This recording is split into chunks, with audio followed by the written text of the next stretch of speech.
আমার এক ছেলে মারা গেছে, মাত্র 7 মাস হয়েছে।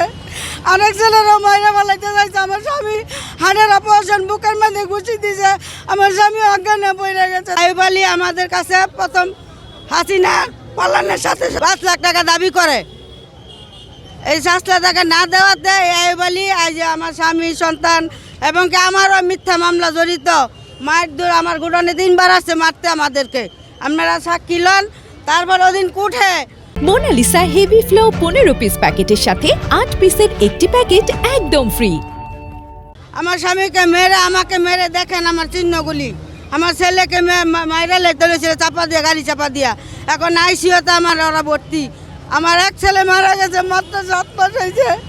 আরেক ছেলেরও মাইরা ফেলাইতে চাইছে। আমার স্বামী হাড়ের অপারেশন, বুকের মধ্যে ঘুষি দিছে। আমার স্বামী অজ্ঞানে পড়ে গেছে। আমরা মেডিকেল ভর্তি, আমাদের মাথা নষ্ট হয়, গাড়ি ভাঙছি আমরা কিছু জানি না। ওই বুড়া আমার মামলা দিয়ে দিয়েছে গাজীপুর সদর। আমার স্বামী সন্তানের সুস্থ বিচার চায়, মিথ্যা মামলার বিচার চায়। ও একটা চাঁদাবাজ, ওর বাপের ওই মারে। ওই কি ভালো লোক?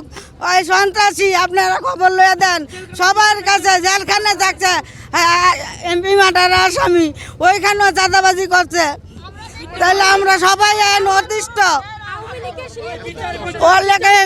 এলাকাবাসী সবাই অতিষ্ঠ। আপনারা খবর লিয়ে দেন। আর আমাদের যদি দোষী থাকে, আমাদের 47 ওয়ার্ডের আইয়ুব আলী। আমি সুস্থ বিচার চাই মিথ্যা মামলার। আমি স্বামী সন্তানের বিচার চাই।